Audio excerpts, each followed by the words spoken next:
So good to be together again. We are coming close to the conclusion of going through Pema Chodron's wonderful book, How to Meditate, and Kenshin Trangu Rinpoche's Tranquility and Insight. At this point in the Tranquility and Insight, the insight aspect of it is going very deep in a very complicated way. And so I'll give sort of a brief closing on that book as we get to the end. However, the Pema Chodron book is just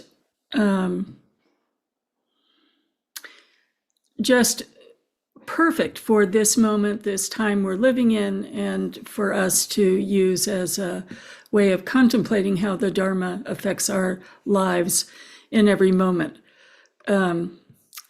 So I'm going to keep going in depth with that book. So we're in the chapter where there's a wonderful poem called The Seven Delights.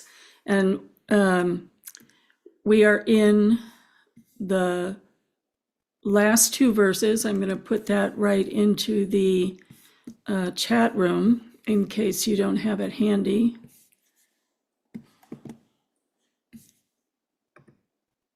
And so you can reference that. So we can read it together.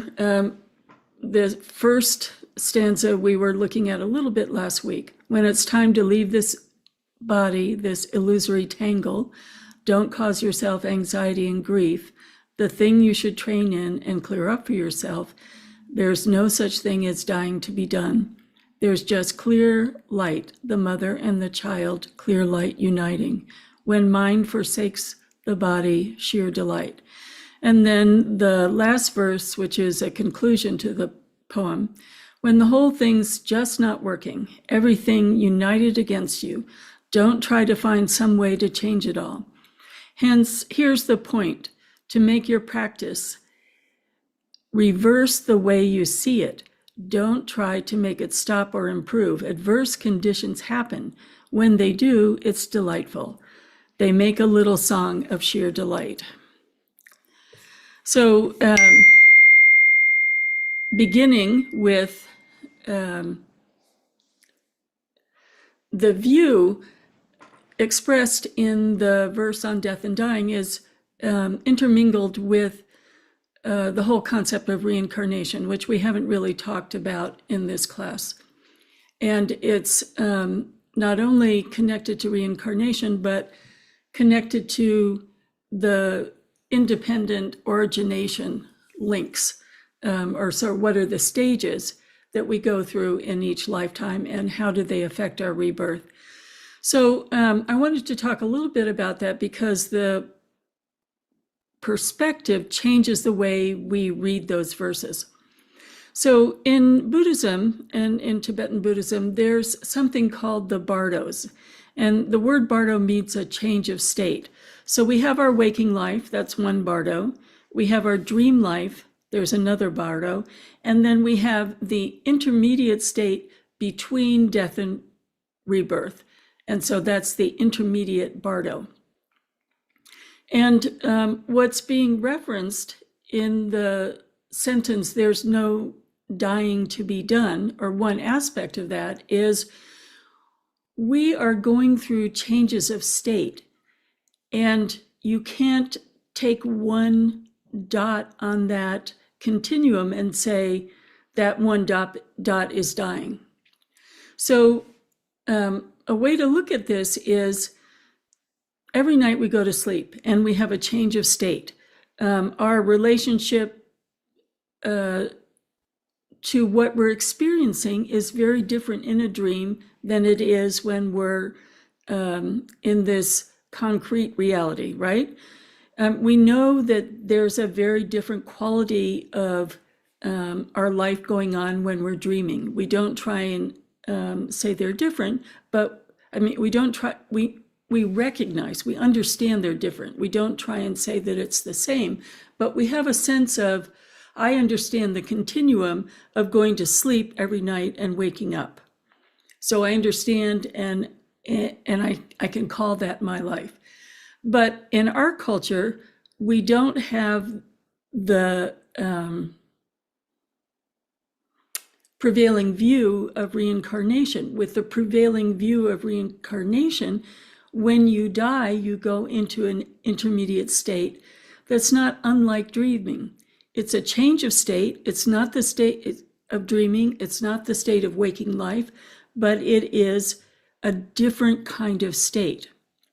And from that state, you then take your rebirth and go into waking life again. So as Buddhists, we see this continuous process. So again, there's no final ending second of time. There is continuous change of state, waking, dreaming, intermediate state. For us, death is mysterious because we don't have a cultural view of reincarnation. And what we experience if we're with somebody who's dying is the finality of it, that whole presence, that whole consciousness that was so full of vitality and deeply present even when unconscious, there's an extraordinary sense of that not being there when we're the witness to death. But from the perspective of the dying being, there's a change of state of going into the bardo. So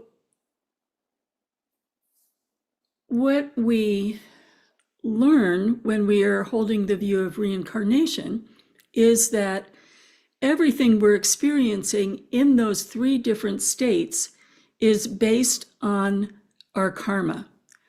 And karma is a word that means action. So we have thoughts and feelings, and then those thoughts and feelings get expressed into completing an action, and that plants a karmic seed. So after having had countless lives, we have countless karmic seeds, and everything that we see, everything that we taste, all of our senses are karmic seeds arising, what we're seeing and experiencing. So, for instance, a dog could be in the same room with me. We would have the same karma of being in this room. But what the dog sees, experiences, and feels is different from what I'm seeing, experiencing, and feeling because we have different karmas. There could be small bugs in this room. They would be seeing, feeling something totally different, even though our bodies have a group karma to be in this moment of time together in the same place. So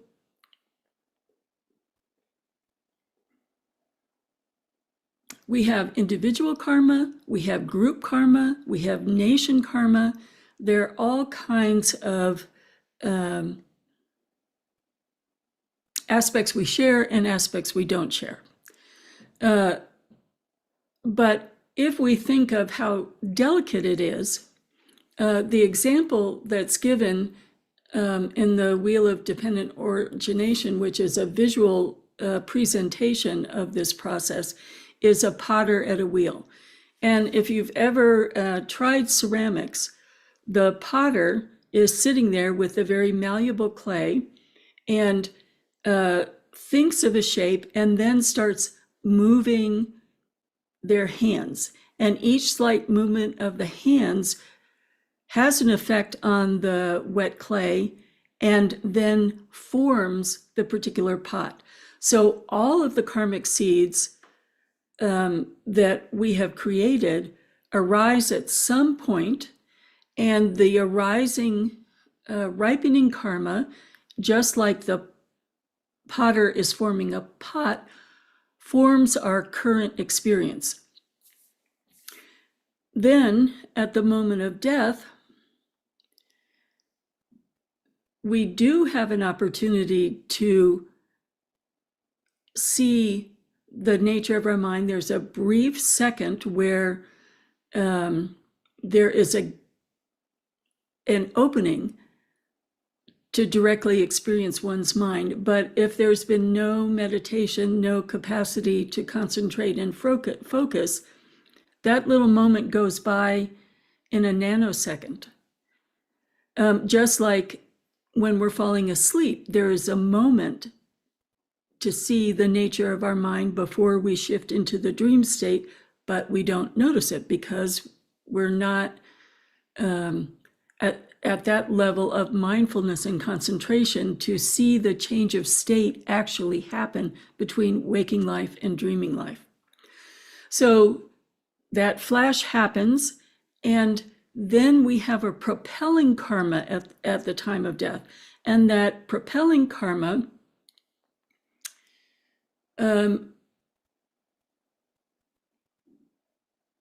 unless we are trained in mindfulness and being at ease in the after death, the intermediate state, to recognize what's going on, it's said to be a very chaotic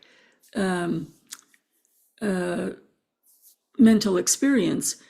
That propelling karma propels us into the next life. And so it's easy to visualize it as a wheel. Everything that we've done is our collective karmic seeds. Those seeds propel us into a life.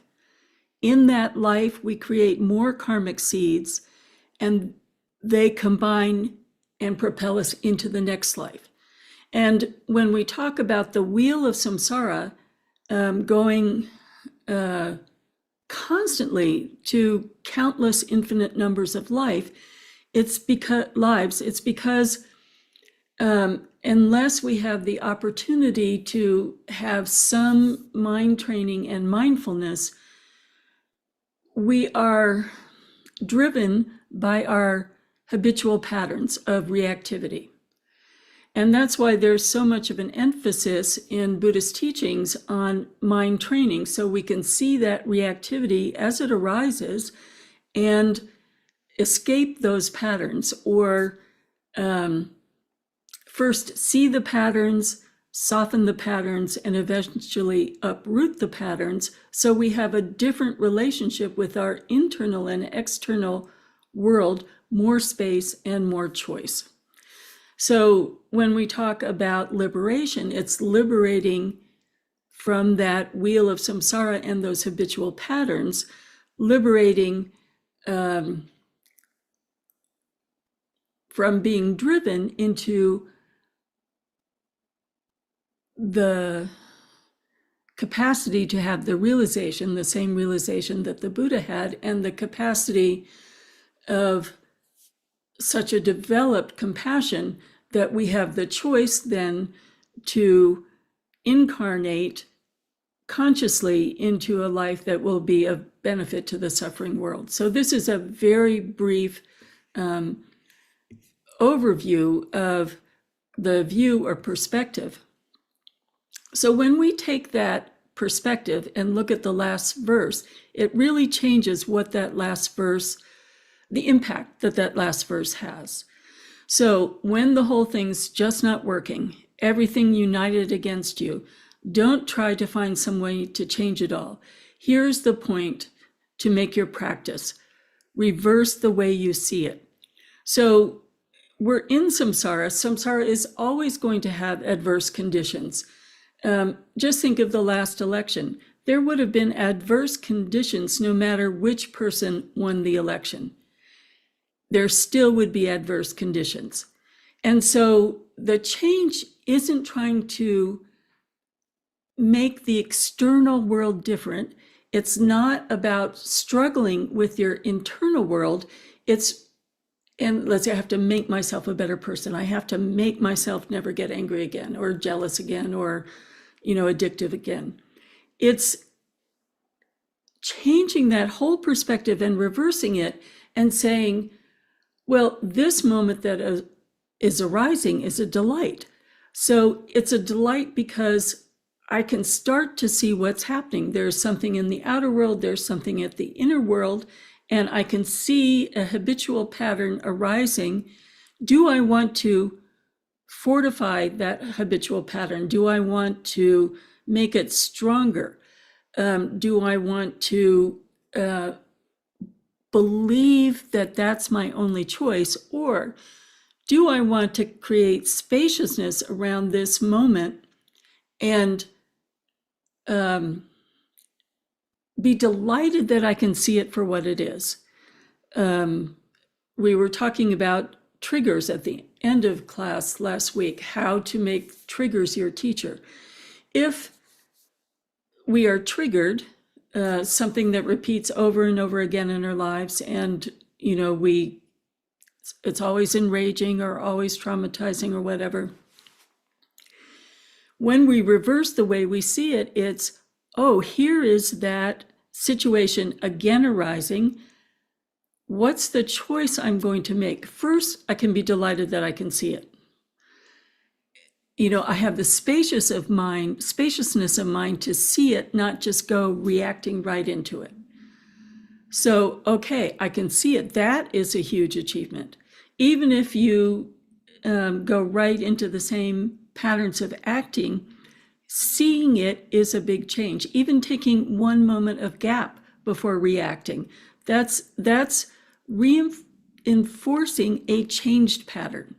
So any way that we interrupt the pattern, even if it's just in the beginning, momentary, it's still changing the neural pathway.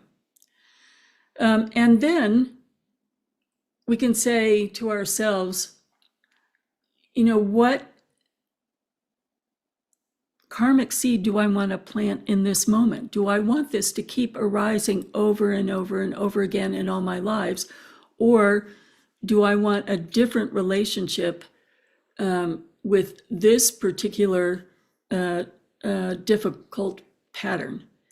And with spaciousness, which is why we're meditating, so that in meditation and in post-meditation, we can have mindfulness and spaciousness. We can gradually see those, I think the word propelling is really interesting. The word triggering is really interesting. Those patterns that seem to be so hardened that it seems like there's no choice because we always react the same way over and over and over again. But we can interrupt that, and in the interruption, plant a different karmic seed, which over time transforms how we're perceiving our inner and outer worlds, and over lifetimes transforms the circumstances that we're experiencing for better or for worse. So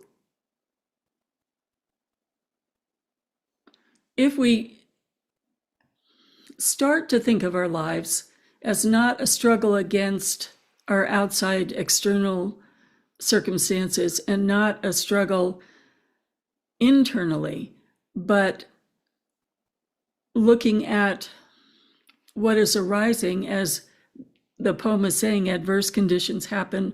When they do, it's delightful. We can say something like that, because once we start to take a particular pattern as our teacher, then look at what happens. We're not talking about shame. We're not talking about failure over and over and over again. I get angry every single time or irritated every single time. So we're not focusing as failure. We're not judging ourselves and putting ourselves down. We're saying, I'm going to be curious about this. I'm going to be curious about, can there be the tiniest shift in the reactive pattern I have to this? And can I start that shift ever more quickly? Not when we're the full-fledged yelling and screaming, not when we're with the irritating sensation just arising, but whoa, something's starting. This is my teacher coming to visit me. I bow to my teacher, arising in the form of being able to see this pattern. And I was telling you about my friend Annie Palmo, who at the end of her life really was working on her anger. And, she was living in pretty ideal situations, a retreat cabin on the, cliff. And, she was high status, so she had her own cabin. She wasn't living in a dorm room. And her main anger every day was at the squirrels eating the bird feed. And so that's not, we don't have to start with our worst pattern, is what I'm trying to say. Every day that would enrage her, she would go into the anger. Really, the outer circumstance doesn't matter. The internal anger was what mattered. And so she would say, oh, here's the squirrel, I bow to you, Rinpoche, coming to visit me.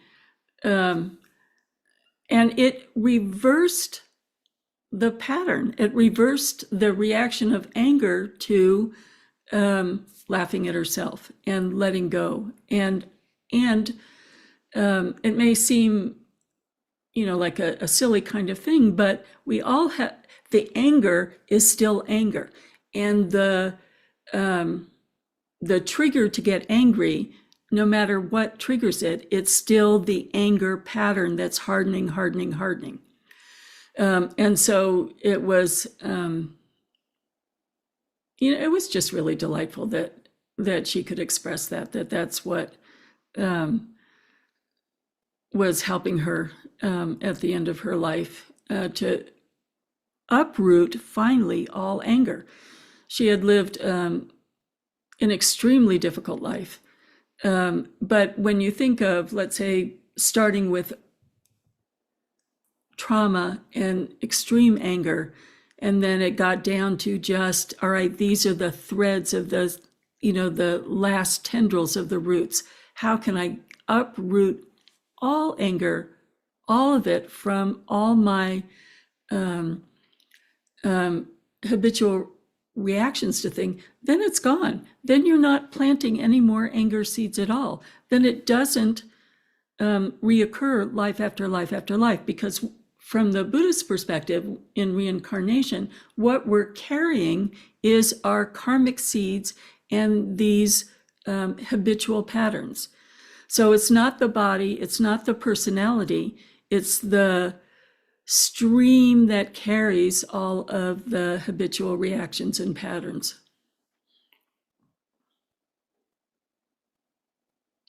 So then looking at this final song of sheer delight, even the most difficult circumstances, like watching, I guess on Thanksgiving, the news was going to North Carolina, and the hardest hit part of the towns in the Asheville area.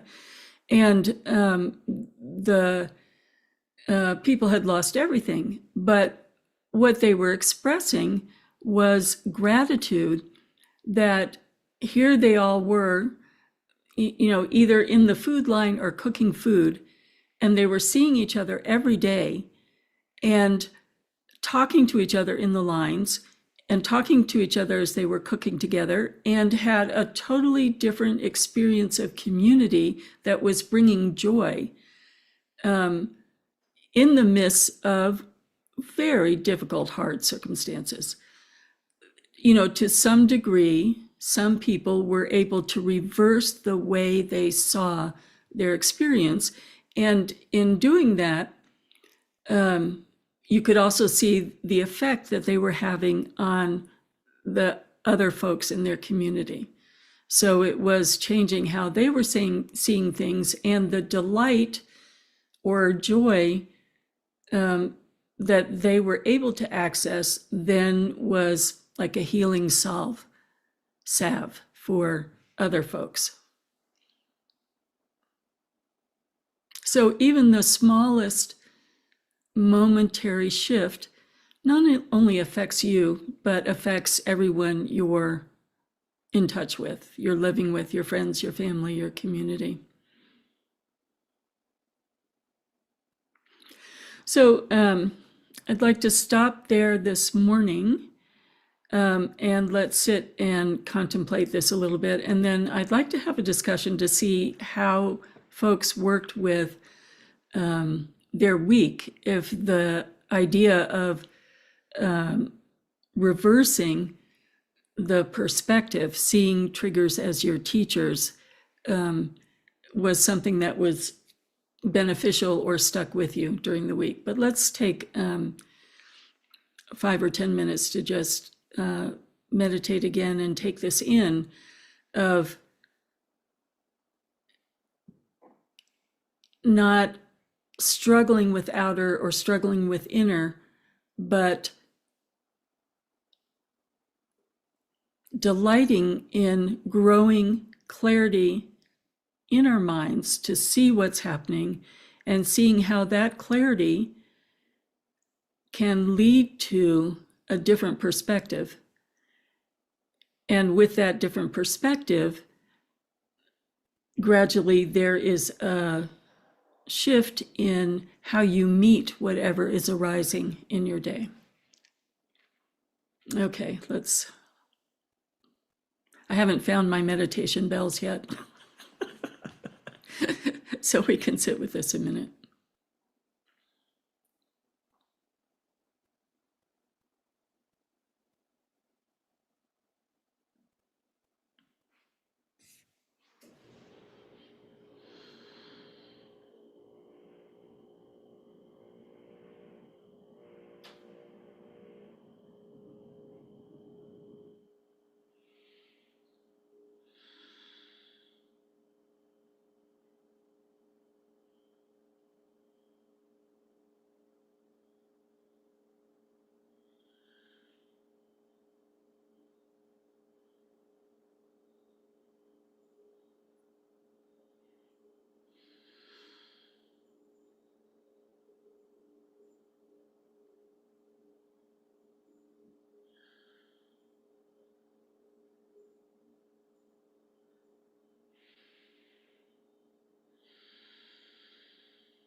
And close. So I'll do the short dedication and then close the live stream before our discussion starts. Bodhicitta, excellent and precious mind, where it is unborn, may it arise. Where it is born, may it not decline, but ever increase higher and higher.